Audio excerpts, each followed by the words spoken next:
Olá pessoal, sejam bem-vindos de volta aqui à nossa disciplina de Direitos Humanos. E nessa aula nós vamos estudar o Direito Internacional dos Direitos Humanos. Para isso, eu indiquei no Moodle a leitura do capítulo de 2 livros. Um é o capítulo 9 do livro de Alexandre de Moraes, que é Direitos Humanos Fundamentais, e o outro é o capítulo 10 do livro de Flávio Piovesan, que é Direitos Humanos e o Direito Constitucional Internacional. Esses 2 livros vocês encontram na plataforma Minha Biblioteca, que todos vocês têm acesso. Para o autor Alexandre de Moraes, no livro que eu indiquei para vocês, ele destaca que a necessidade de proteção, de ampliação, de efetividade dos direitos humanos fez surgir o Direito Internacional dos Direitos Humanos como uma forma de impulsionar e garantir a concretização desses direitos no âmbito internacional. Esses direitos, eles visam o quê? Visam a concretização plena dos direitos humanos fundamentais. E esses direitos humanos fundamentais, eles passam a ter previsão em instrumentos jurídicos, políticos e passam a ser de observação obrigatória pelos Estados membros que são signatários das convenções, dos tratados. E o que é previsto nesses instrumentos? Direitos que são relacionados à dignidade da pessoa humana, à vida, à segurança, à liberdade, à honra, à moral, dentre outros direitos. É importante destacar também, nesse sentido, que o direito internacional dos direitos humanos não se confunde necessariamente com o direito humanitário. Por quê? Porque o direito internacional dos direitos humanos, ele oferece uma proteção ampla e restrita, independentemente se estamos em momentos de paz ou em momentos de guerras ou de conflitos armados. Enquanto que o direito humanitário, ele visa exatamente a proteção das pessoas diante de conflitos armados. Então, a gente tem que o direito internacional dos direitos humanos, ele tem essa aplicação mais abrangente do que o direito humanitário. Portanto, o que nós temos é um sistema normativo internacional sobre direitos humanos. Quando a gente estudou aquela parte de soberania estatal e direitos humanos, a gente viu que em prol da efetividade, da promoção e da universalização dos direitos humanos, os estados eles abrem mão de parte da sua soberania para cumprir aqueles tratados ou convenções. Então aqui, quando a gente fala de direito internacional dos direitos humanos, o que a gente tem esses estados, eles ficam passíveis de penalização sempre que se verificar a inobservância de proteção e promoção desses direitos.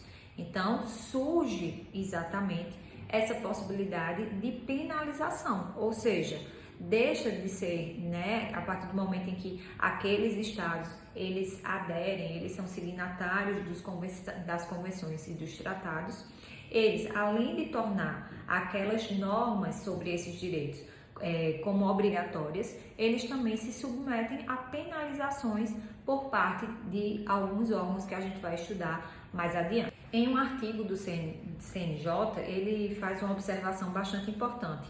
Destaca que os Estados-membros, eles podem ser responsabilizados também por atos de terceiros, sempre que se verifica uma omissão.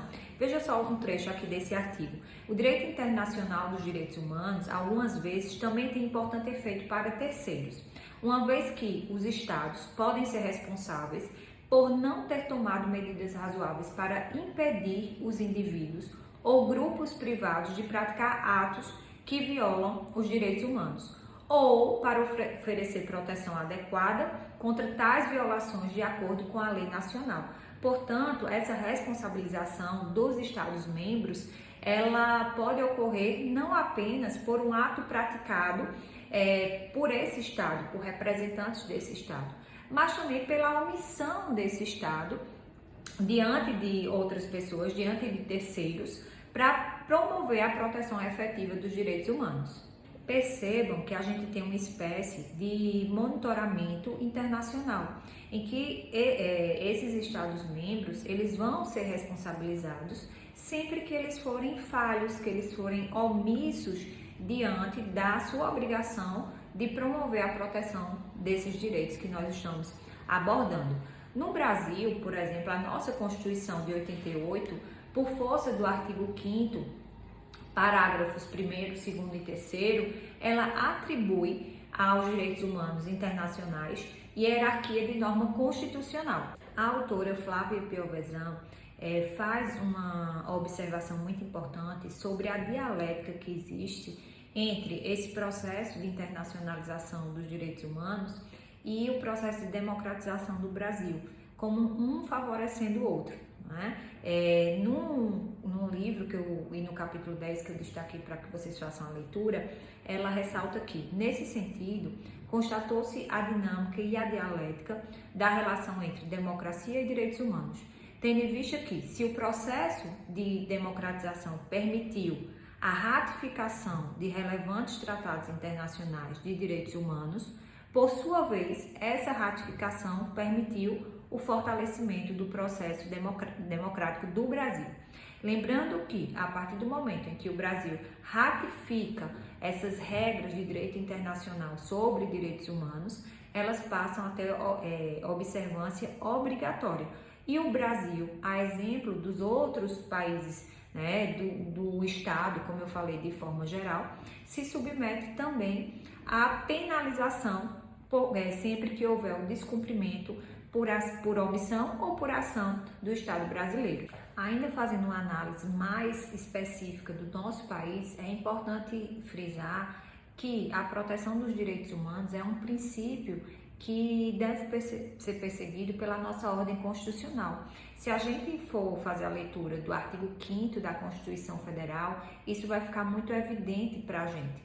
Veja só, no artigo 5º da Constituição, nos parágrafos 2º e 3º, a gente encontra o seguinte: parágrafo 2º, os direitos e garantias expressos nessa Constituição não excluem outros decorrentes do regime e dos princípios por ela adotados, ou dos tratados internacionais em que a República Federativa do Brasil seja parte. Parágrafo 3º, os tratados e convenções internacionais sobre direitos humanos que forem aprovados em cada casa do Congresso Nacional em 2 turnos por 3/5 dos votos dos respectivos membros serão equivalentes às emendas constitucionais, ou seja, ele eleva essas normas sobre direitos humanos a um patamar constitucional, não apenas de previsão normativa, mas de concretização desses direitos. E no parágrafo 4º, também do artigo 5º da Constituição, destaca-se que o Brasil se submete à jurisdição de Tribunal Penal Internacional, a cuja criação tenha manifestado a adesão.